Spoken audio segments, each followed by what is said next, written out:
Formula One is the home of incredible overtaking maneuvers, personalities and racing moments, all combined with the fastest cars in the world. But today, let's take a look at some of the most bizarre moments in the history of motorsport's pinnacle. Today we will look at crazy accidents and strange moments that many Formula One fans may not even remember these days. Taki Inoue, 1995 Hungarian Grand Prix. Taki Inoue is considered as one of the most crash-prone drivers in Formula One history. However, unlike other drivers, his tendency to crash has become etched in the memories of Formula One fans in its own way. In 1994 and 1995, Inoue took place in 18 races, of which he only managed to finish 5. His most legendary moment in his stint in Formula One meanwhile occurred in the 1995 Hungarian Grand Prix. It was lap 14 of the race. Inoue qualified on P20 and drove his race in an unusually calm manner. However, the engine of his footwork Arrows died in that very lap and Inoue once again had to live with a retirement from a race. But now the crazy thing was about to happen. He jumped out of his car and saw that the marshals were taking too long to bring a fire extinguisher to his smoking car. Because of this, Inoue ran to the barriers himself to help the marshals. However, he did not see that the medical car was approaching the spot where Inoue had fallen out. Out of nowhere, Inoue was hit by the medical car and sent flying. The collision wasn't that hard, but it was completely bizarre. He didn't suffer any major injuries, just a small injury to his leg. He was still to compete in the next race and even managed a strong P12. The most crazy part about this is that Inoue had collided with the safety car in the previous Monaco Grand Prix earlier in the season. Because of that, you really get the feeling that he attracts the strangeness. Inoue himself deals with his accidents and bizarre moments in a very funny way. On the collision with the medical car in Hungary, for example, he said, "Bang, someone hit me very hard, but I landed on my feet, perfect landing. I think 9.9 marks out of 10. He also proved his sense of humor later in 2012. After Kimi Räikkönen presented his shirts with the text "Leave me alone, I know what I'm doing" printed on them after the Abu Dhabi Grand Prix, Inoue jokingly came up with the idea of making his own shirts with the words "Don't leave me alone. I have no idea what I'm doing." Markus Winkelhoff, Germany 2007. To understand exactly what Markus Winkelhock and the European Grand Prix and the Nürburgring are all about, you definitely need more context on the whole thing. The Spyker team was by far the worst in the 2007 season. You can compare it to Haas in 2021, only even slower and above all, with no hope at all that it can ever get better. At the beginning of the season, Christian Albers and Adrian Sutil were the drivers who drove for the Spyker team. Right from the first races, it became clear how difficult the car was to drive, which resulted in both drivers smashing the car into the wall several times. After Silverstone, Christian Albers was finally sacked after having accidents and stupid actions as well as not showing good pace. A replacement driver had to be found for the race in Germany at the Nürburgring, and Spyker opted for Markus Winkelhock for this one race. Winkelhock started the race from last position and qualified almost 1.5 seconds slower than teammate Adrian Sutil in 21st place. In the race, however, Winkelhock was to expect something incredible that he had certainly not anticipated.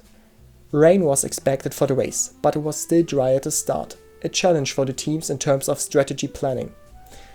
After the formation lap, however, the Spyker team decided on a stroke of genius and had Winkelhock drive into the pits. He put on rain tires even though the rain had not yet started. Directly on lap 1 it suddenly started to rain incredibly heavy. Earlier and heavier than the teams expected. So much crazy chaos happened during the race. Some cars came in for rain tires, others stayed out. Kimi Räikkönen on the other hand misjudged when trying to drive into the pits and lost the lead.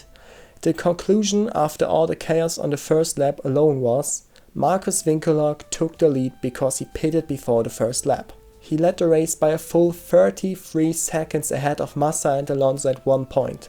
Unfortunately for him, however, the weather deteriorated to such an extent that on the third lap in turn 1, heaps of drivers suddenly went off the track. As a result, the race was interrupted and had to be restarted. Unfortunately, due to his slow spiker, he was unable to keep up at the restart and was passed by a lot of cars. Winkelhock then retired on lap 15 due to a hydraulic problem. Definitely one of the craziest stories in Formula 1, which unfortunately had to end with a mechanical problem. Winkelhock never drove another Formula 1 race after that, but his debut should go down as one of the most bizarre in Formula 1 history due to his strange nature. Vittorio Brambilla, Austria 1975. While Markus Winkelhock's action was not a real accident, we are now continuing with one. Vittorio Brambilla was an Italian racing driver who competed in Formula 1 from 1974 to 1980. He was dubbed the "Gorilla of Monza" by the press due to his aggressive driving style and his many accidents. In the 1975 Austrian Grand Prix, he started from 8th place, behind legendary drivers such as Niki Lauda, James Hunt and Emerson Fittipaldi. For him it should be about delivering a good race, staying away from accidents and perhaps finishing in the points with a bit of luck. His march didn't seem to have a bad pace in Austria. Teammate Hans-Joachim Stuck eventually qualified in P4. The race, however, was to completely shatter everyone's expectations. It was a chaotic race, the likes of which has rarely been seen before. It was already raining lightly at the start, but only shortly after the race began did it suddenly start to rain heavily. Out of nowhere, however, it was suddenly Brambilla who seemed to be coping with the weather. Even drivers like Lauda and Hunt had problems, but Brambilla worked his way through the field. The conditions at this time were deemed so dangerous that the race was cancelled after just 29 laps. At this point Brambilla was in the lead. Information was also received that the race would not be restarted. This led to one of the most legendary scenes in Formula 1, which has been forgotten by many. Brambilla is visibly happy in his car and raises both his arms as he crosses the finish line. But then he loses control of his car and crashes into the barrier. This happened directly after the victory. He got out of the car unhurt and couldn't get the grin off his face.